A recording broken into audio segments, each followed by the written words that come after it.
The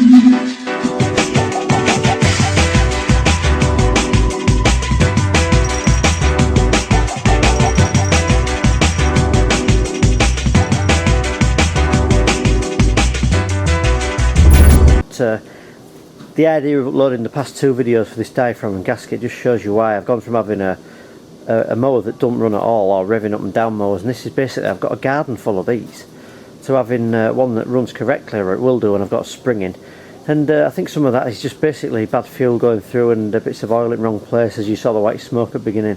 So this repair can really, as I've said before, can really make you a small fortune. But I'm going to get some springs and put that on there. Basically I'm going to sharpen the blade off on this one, clean the air filter off.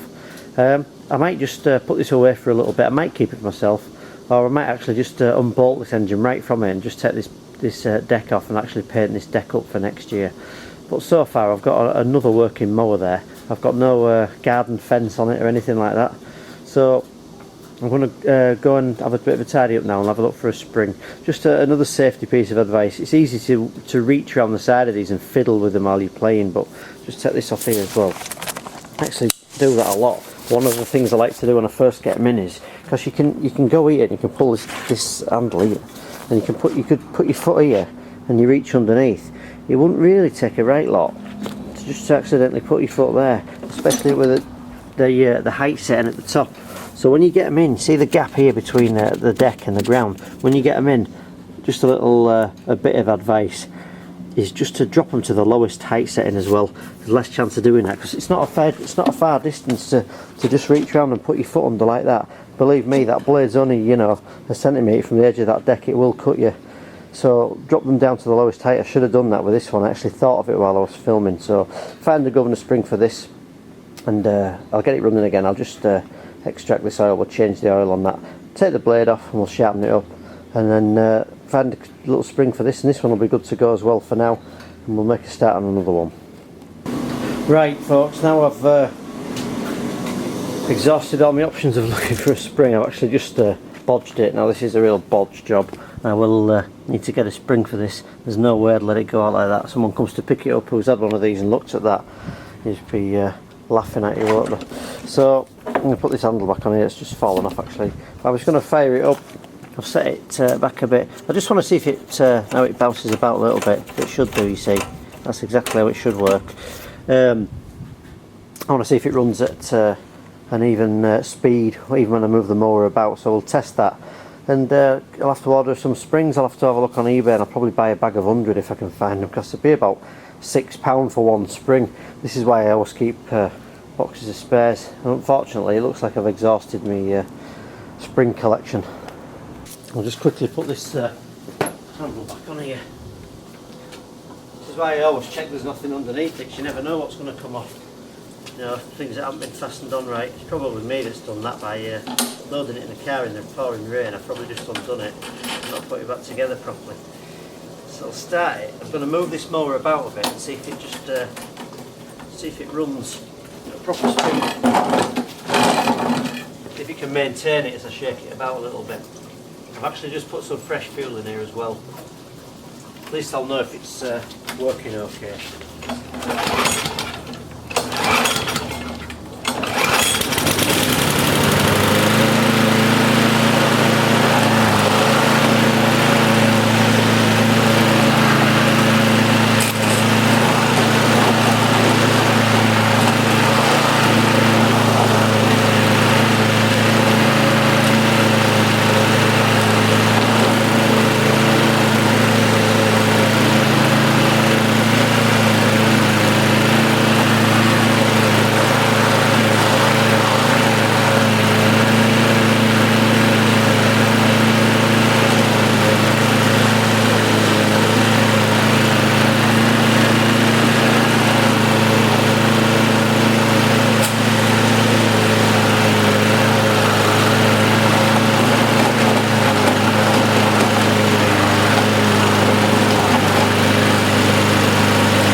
perfectly happy that that's working okay. It was just the spring that was a problem, so I'll get myself a spring order from that. I didn't want to take it off the other, thought about it, but you know, you can bend these, getting them off and on. You end up having to buy 2 instead of 1.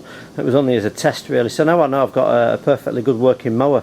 As I said, there's no fence cable through it or anything like that. Need to clean the air filter off, sharpen this blade up. It's got a new plug-in. While it's warm now, actually, what I'll do is I'll just get my extractor out and we'll pump this oil out. We'll change the oil. It's such a shame to do all this work on a mower that looks such a mess really. I can't help but look at it and think I want to make it look as good as new, and all that really would take was a painting of this deck. So I might leave that. When I get the rest of these done, I might leave that as a little winter project. When it's a little bit cold, I might just take this to bits in my garage and we'll paint that up over winter. So it's worth servicing. There's no point doing everything else until you know it's going to run right. Sometimes if you get a really old one of these, the valves are worn and things, you start pulling it over and it's trying to rip your arm off and stuff. You know, and you can just sort of tell after a little bit of experience. You get one like that starts, you know, nearly tearing your arm off when you start it, and it's as tatty as this. I'll probably just stick it back on and get my money back as spares or repair, move on to repairing something else for profit, to be honest with you. But I've got this one, I've got plenty of time to do it over these winter months. As I say, I'm not planning on selling too many now. I could, you know, there's nothing to stop me turning these round and listing them now, but I want to get absolute maximum for them. And the idea of this collection, let's call it the spring collection actually, this spring collection of mowers is to help me to pay for some of my summer holiday fund next year. So I'll stop waffling on, we'll do some more repairs. But I get a lot of emails from people saying, oh, you know, I mean, you know, don't get me wrong, I get loads of emails that are really positive as well, saying thanks very much. In fact, I've just had one from a chap in Australia who said he's done over 60 of these, all from his shed, and he's delighted with what he's got, and you know, really positive stuff. But I get a lot of emails saying you don't do any engine teardowns anymore, and you don't, you know, you're not doing this and that, and you know, stuff like the valve setting. It's all on the Honda repair DVD and all that. It's all on there to watch. But my idea of this channel is to repair these quickly and turn them around for profit, you know, as quickly as possible, especially in the summer months. I don't want to be doing an engine teardown on one of these and grinding the valves for the sake of £25. You know, I want to get it in, I want to service the car, service it up in about 40 minutes an hour, put it in the garage and sell it for profit. Repeat the process, just keep repeat and keep making more money. I don't want to be you know, tearing them down to, you know, bare metal and you know, going through every single nut and bolt if I don't need to. The idea of the channel is to repair them for profit. So that's what I'm doing. Next job with this one, as I said, I'm going to get the extractor while the oil's still warm. We'll pump this out, sharpen the blade up, we'll clean the air filter, and we'll put this one away. That one runs okay. Right, so I'm going to drain this oil out of here. If I hadn't done the carb, I normally do this first and just tip it over and tip it all out, to be honest. But now I've had it running. Never like to do it if I haven't had it running, because you don't get it warmed up the oil and it doesn't always all tip out. What I'm going to do is use this extractor. It's actually a peller, or a peeler if you want, 6000. Basically, just if I can get in here where the oil thing is, let's have a look. Take this dipstick out. It's 12:30, I've not had my dinner yet. Right, I'll take that out. Let's have a look at that. Oh yeah, that's black, isn't it? Let's just put that over there. Well, all I'm going to do is put that in here. I'm just going to pump this out.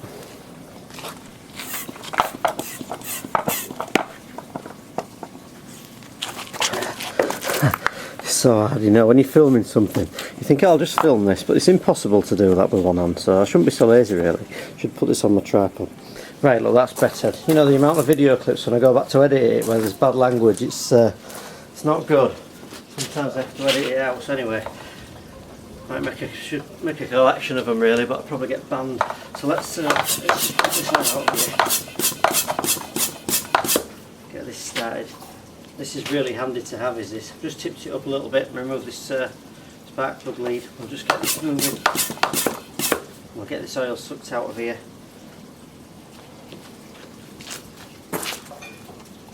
Right, so I've got this going. Actually, the extractor pipe I had on was real small and it was actually blocked at the end. Clear the blockage, I've changed it off. You can see here. Just pump this up and down for 1 second.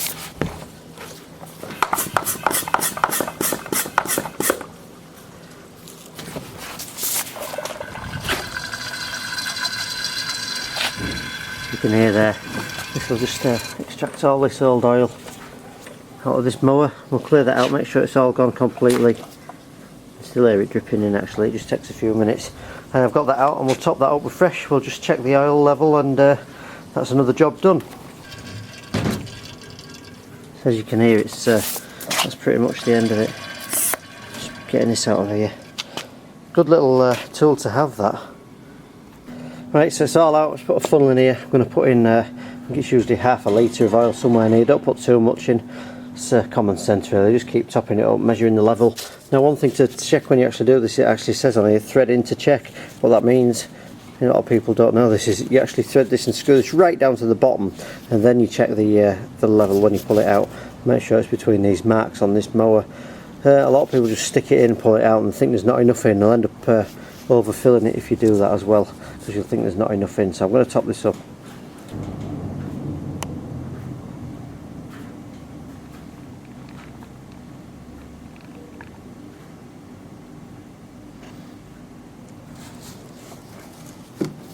Okay, so I've topped this up. It's just about halfway up that gauge. We're going to put this back in. We'll just thread that back right into the bottom, making sure this washer's seated correctly. And that's another job done. We've got the spark plug done, we've got the oil done, we've got the carburetor done, apart from the spring I'll have to order.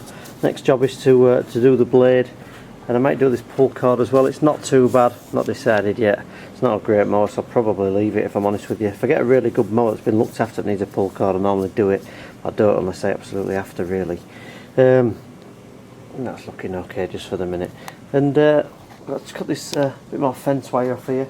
And basically this mower, once I've cleaned the air filter off, is serviced up. It's a shame cosmetically it's a mess, but definitely worth filming the videos. I'm sure it'll help a lot of people out. Before I get this blade off and have my dinner, you might wonder what this is. I've actually been on a bit of a diet. Now, I'll just put this on my jog. I actually watched a programme on Netflix the other month called Fat, Sick and Nearly Dead. If you've got Netflix, I thoroughly recommend it if you want to lose a bit of weight. So I've lost about a stone, well, just over a stone and a half. Basically, I've just been drinking this for my dinner, and it's, you know, not to go off topic too far, but yeah, I don't know, a bit much to it. It's basically, there's a recipe, if you look on YouTube, called Mean Green Juice and drink it. Basically, I just have it for my dinner instead of a sandwich, and it really, for some reason, it just really fills me up. I don't really fancy much else to eat, but anyway, getting back on topic, really worth a watch is that. I'm going to sit on this bench while the sun's out. I can't believe it, it's the actual 19th of September, Saturday today, and it's boiling today. It's weird, you know, you're expecting to be able to duck in and out the rain normally. I'm going to sit down on this bench and I'm going to get my dinner. Right, so enough health talk, I've had my dinner. I'm going to tip this mower up here, this side with the carb facing up, and take the blade off, give that a quick sharp, and then after that tidy some of this mess up, and that's another one done. Order a governor spring, and that's another one for the spring. Actually, I'd like to do this in a set order. The DVD actually does things in a set order, so you're safe tipping things up when you've just filled the oil and done the carb. But as it's been a bit of a mess, a bit of an awkward situation, I've now got to tip it up and take the blade off. So I'll only tip it up just as far as I need to. I'll sharpen the blade up. Might just give this a quick wash off again with the hose pipe. This one can go in the garage. That's another one done. So I've got this Tecumseh one's done. That's all finished, and we've got this one finished. Let's say I might paint the deck up, but that's two done today. I'll have a tidy up and see what time it is. Right, that'll do it for today. I'm going to have a tidy up. I've done these two mowers this morning. Just want a bit of a clean up now, just to polish up. This one has had the carb service as well. I've just put the blade back on that one, topped the oil up. We've serviced the carb on that, we'll put a plug on it. I've sharpened the blade up, changed the oil, and it's running like it should. Just needs the spring putting on it, but that'll do me for today. I've done these two today, so I've still got, what have I got left in? 1, 2, 3, 4. I think I've got one in the garage. I've still got 5 more to get through. But what I like to do first before I do any tidying up, I just like to get them running. Once you know they're running correctly, you know, you can mess about to your heart's content cleaning them down. Just on a night, or you know, if you get a spare half an hour, I just like to take them in the garage, just put them on the bench and clean them up a bit better. So 2 done for today. I hope you've enjoyed the video series. Please rate, comment, subscribe, or whatever other people are, you know, wanting you to do on YouTube. It does help the videos, and it does help them get a bit more exposed to a lot more people to watch them as well, and help a lot of people out. So I particularly hope that the diaphragm and gasket videos helped a lot of people. I'm sure that'll be popular on here. I think one of the videos on here, I think it's the self-propelled help. I think I'll try and put a link to that as well. I think that's got about 52,000 views, which is quite incredible, really. There's obviously a lot of people having the same issues with these mowers, but for now, thanks for watching. I'll see you again shortly, and if I get any videos in the meantime, I'll film them as I'm starting them up, so you can just see an example of what we get. Thanks for watching. See you soon.